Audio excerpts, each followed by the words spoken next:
নমস্কার বন্ধুরা, সবাইকে সুবর্ণা ভিলেজ ব্লগে অনেক অনেক স্বাগত জানাই। আজকে আমাদের এই যে পদ্ম চাষ, পদ্ম গামলাতে যে পদ্ম লাগিয়েছিলাম বন্ধুরা, দেখো কি সুন্দর পদ্ম ফুটেছে। আর এটা ফুটে ঝরে গেছে, আর একটা একদম শুকনোর মুখে চলে এসছে, আর নতুন দুটো কুড়ি। আর কি বলে তো, অনেকে পুজোর জন্য চাইতে আসে। বাড়িতে কালী পুজো হলো, দাও না তোমাদের বাড়িতে দুটো পদ্ম ফুল দাও, নিয়ে যাও নিয়ে যাও। মায়ের পুজোতে ফুল লাগবে, এর থেকে বেশি কিছু হয় না। কি সুন্দর না?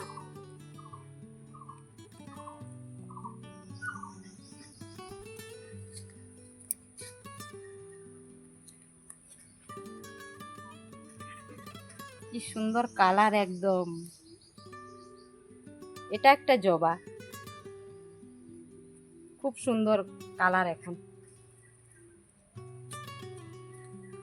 বন্ধুরা, এই যে হাতে দুটো ঝুড়ি কি জন্য নিয়েছি, পুকুর তো মারা হয়ে গেছে, তো শুকনো হয়ে গেছে। সেখানে কি করেছিলাম, শুশনি শাক ফেলে দিয়েছিলাম। শুশনি শাক হয়ে গেছে, এই জন্য শাক তুলতে যাচ্ছি। এখানে কি হয়েছে বলো তো, লিচু লিচু ঢেকে রেখেছি আমরা, কেন বলো তো, সব বানর খেয়ে যাচ্ছে। এর মধ্যেও গতকালকে বানর খেয়ে গেছে। এই যে কত খোসা পড়েছে, একটুখানি খুলে দেখাই আমার বন্ধু। নেটটা তুলি একটু দেখাই যে কেমন লিচু হয়েছে। লিচুগুলো আগে দেখিয়েছিলাম, কিন্তু এখন একদম পেকে গেছে। লিচু লাল লাল ধরেছে, এখনো পুরো পাকেনি কিন্তু। এই যে একদম থোকা থোকা বন্ধুরা, কি সুন্দর হয়েছে না? এই যে এত লিচু হয়েছে।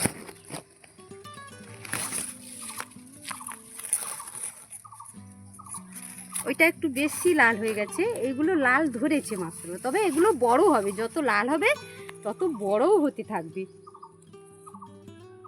কি সুন্দর লাগছে দেখতে, একদম খাওয়ার থেকে দেখতে বেশি মজা লাগে বন্ধুরা। একদম পাঁকের মধ্যে কি করেছিলাম, পুকুর তো মারা হয়ে গেছে, আর আমি কি করেছি, শুশনি শাকের মানে শেকড়গুলো, যাকে আমি শুশনি লতা বলি, ফেলে দিয়েছিলাম। কি সুন্দর শুশনি শাক হয়েছে।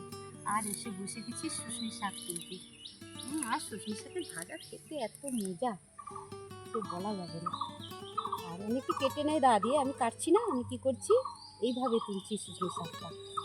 এইভাবে তুললে বন্ধুরা খুব তাড়াতাড়ি বাছা হয়ে যাবে। শাকটা বাছতে কিন্তু কষ্ট হবে না, একদম সুন্দর করে তাড়াতাড়ি হয়ে যাবে কাজটা।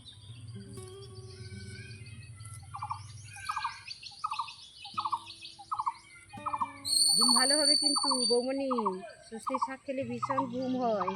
হ্যাঁ জানি তো, হ্যাঁ। আর তুলতে গেলে কিন্তু একটু সাবধান হয়ে বসতে হবে, কেন বলো তো, এর আঠা যদি একবার লেগে যায়, মানে কি বলবো, জামা ছিঁড়ে যাবে। এর আঠা কিন্তু আর উঠবে না। এই যে তুলে নিচ্ছি এইভাবে না, এর আঠাটা কিন্তু ভীষণ। শুশনি শাক তো আমার খুব প্রিয়। হ্যাঁ সবারই, আর তোমার মতো আমার বন্ধুদেরও নিশ্চয়ই সবারই প্রিয় শুশনি শাক। হ্যাঁ, শাক মানে একটু সবার প্রিয় হবে, হওয়া চাই, শরীরে খুব দরকার। দরকার ভীষণ ভীষণ। ভাত কম খাও, সবজি বেশি খাও। আর একদম কি বলো তো, এতে সার ওষুধ কিচ্ছু নেই, শুধু পাঁকের মধ্যে হয়েছে। এমনিতে শুশনি শাক ভীষণ উপকারী, তার মধ্যে আবার একদম সার ওষুধ বিহনে এগুলো খেলে খুব ভালো, খুব ভালো। আর আমার তো শাক তুলতে এসে বন্ধুরা, এই যে বিশ্বকবি রবীন্দ্রনাথ ঠাকুরের একটা আবৃত্তির কথা মনে পড়ে গেছে। ওইখানে যে কথাটা আছে না, ওইটাই মনে পড়ে যাচ্ছে। ওই যে ছুটি কবিতা, প্রশ্ন প্রশ্ন কবিতা, সরি, রবীন্দ্রনাথ ঠাকুরের প্রশ্ন। মাগো আমি ছুটি দিতে বল, সকাল থেকে পড়েছি যে মেলা, এখন আমি তোমার ঘরে বসে করবো শুধু পড়া পড়া খেলা। তুমি বলছো দুপুর এখন সবে, না হয় যেন সত্যি হলো তাই। একদিনও কি দুপুরবেলা হলে স্মৃতিগুলো মনে পড়তে নেই? আমি তো বেশ ভাবতে পারি মনেই। সূর্য ডুবে গেছে মাঠের শেষে, বাগদি বুড়ি চুবড়ি ভরে নিয়ে শাক তুলছে পুকুর ধারে বসে। আধা তুলো মাদার গাছের তলা, কালি হয়ে এলো দিঘির জল।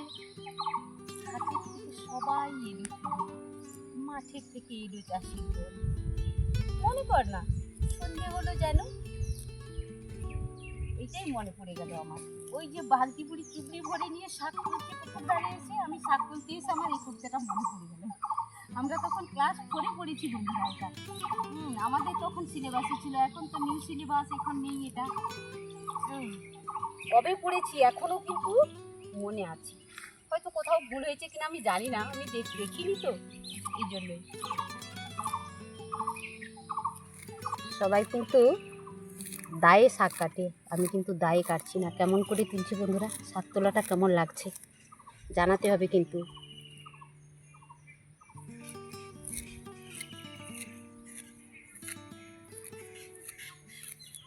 একদম দেবে যাচ্ছি একদম, কিন্তু পাঁকের মধ্যে এত বেশি পাঁক। আমার বন্ধুরা তো জানেই যে মাছ ধরার সময় দেখিয়েছি কত পাঁক ছিল। আর দেখো বন্ধুরা, এই যে শাকটাই কিন্তু কোনো ওই যে শাকের যে ডাঁটাটা থাকে ওইটা কিন্তু নেই, একদম সুন্দর। আমরা কি করব, ছাগনি জাল অথবা মুড়ি চালানো হয় যে, ওই যে কি বলে ওটাকে, চালুনি, মুড়ি চালানো চালুনি, ওর মধ্যে দিয়ে খালি একটু ঘুরিয়ে দেবো, যদি পোকা থাকে একদম বেরিয়ে যাবে, কষ্ট হবে না, একটু সময় লাগবে না। আসলে কি বলো তো বন্ধুরা, আমাদের একটু মাঠে কাজ থাকে, তারপরে কাজের লোক হয়েছে, সময় খেতে দিতে হবে তো। আবার মাঠে খাওয়ার দিয়েও আমি এসেছি এক্ষুনি, মাঠে খাওয়ার দিয়ে এসে এখানে একটু সময়ের মানে দরকার, হয়তো প্রয়োজন পড়ে, সময়টা তুলতে পারি না, ওরা আবার চলে আসবে খেতে, এই জন্যই। আর রোদও বেরিয়েছে।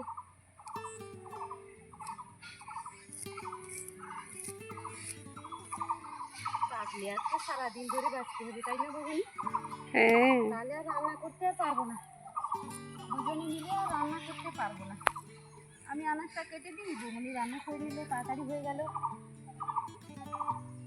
এক এক সময় মনে হয় বন্ধুরা, যখন খুব কাজ পড়ে তো বৌমনিও বলে, আমিও বলি, বৌমনি তো শাশুড়ি মাকে দেখতে পাইনি, আমার মা তখন অনেক আগে গত হয়ে গেছেন তো, বলে আমার ভাগ্যে শাশুড়ি মায়ের সুখ নেই, আমি শাশুড়ি মাকে দেখতে পাইনি, আমার এই জন্য মন খুব দুঃখ। আর মনে হয়তো যে মা থাকলে তো সবজিটা কেটে দিত আমাদের, অনেকখানি ভালো লাগতো, আমাদের ভীষণ কষ্ট হয়, এই জন্য দুজনেই মাঝে মাঝে বলি।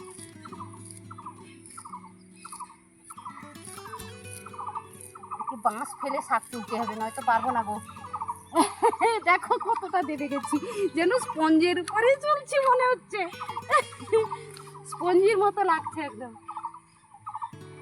বন্ধুরা, এই যে আমার বাড়ির পাশের বাড়ির ভাই, হ্যাঁ, ওর ভালো নাম অঞ্জলি, আমি বুলটি বলেই যাই। বুলটি এসে বসলো, বুলটি এসেছিলো আমাদের বাড়িতে নোটে শাক আনতে, আমি বললাম তুই একটু চলে আসো, আমার একটু শাক তুলে দাও, আমার দেরি হয়ে যাচ্ছে, এই জন্য এসে বুলটি বসে গেছে।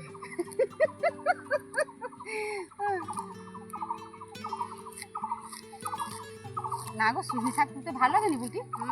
কি ভালো লাগে, সুন্দর সুন্দর। আর কি বলো তো, একটু পারে আসতেও ভালো লাগে।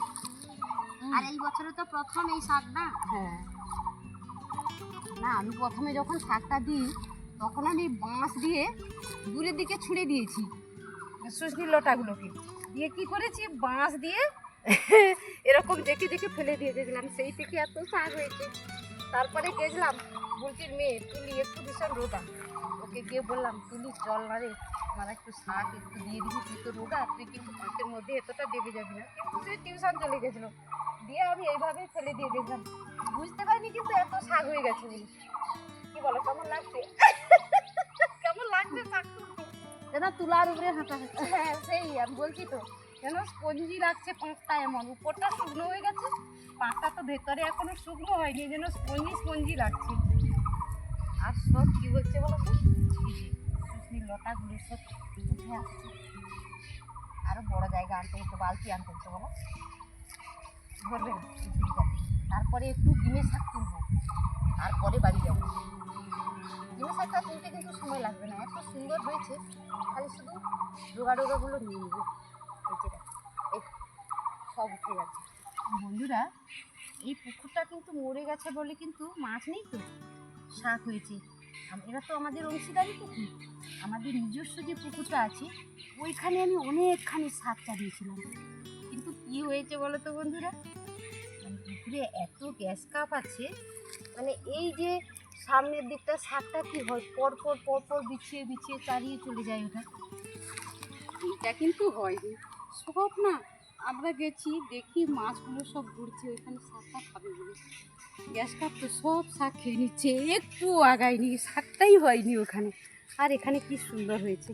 আর ওইদিকে একটা দূরে ছুঁড়ে দিয়েছিলাম, সেখানে একটু শাক হয়েছে, ওইখানে একটু হিংচা দিয়েছি, হিংচা বা হেলেঞ্চা, আমরা তো গ্রামে বলি হিংচে শাক, আর ভালো কথাই বলি যে যারা আঞ্চলিক ভাষাতে, এই জন্য ওই যে হেলেঞ্চাও দিয়েছি ওইদিকে।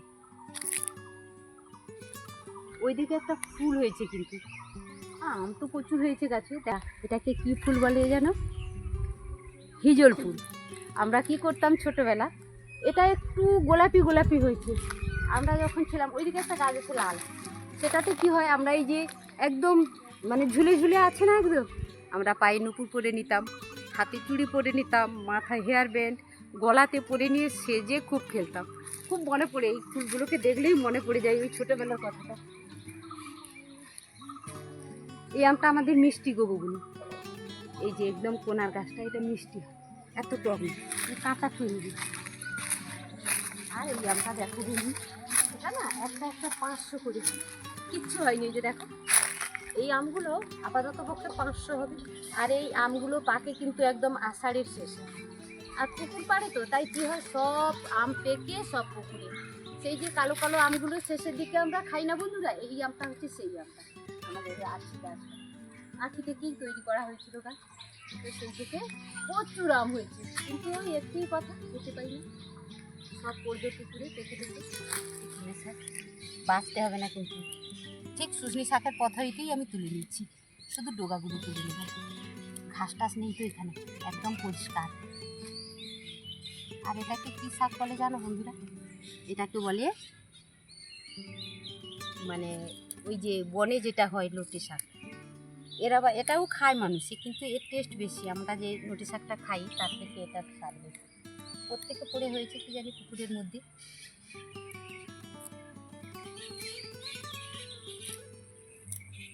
এত গিমে শাক হয়েছে গো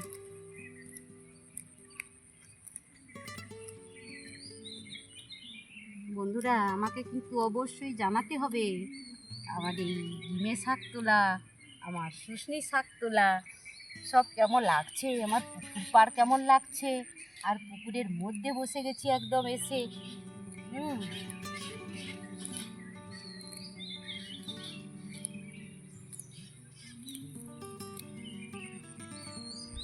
বন্ধুরা, শুশনি শাকও তোলা হয়ে গেছে, আর গিমি শাকও তোলা হয়ে গেছে। এবারে বাড়ি যাব, রান্না করতে হবে, দেরি হয়ে যাবে তো, এই জন্য তাড়াতাড়ি করে বাড়ি পালিয়ে যাচ্ছি।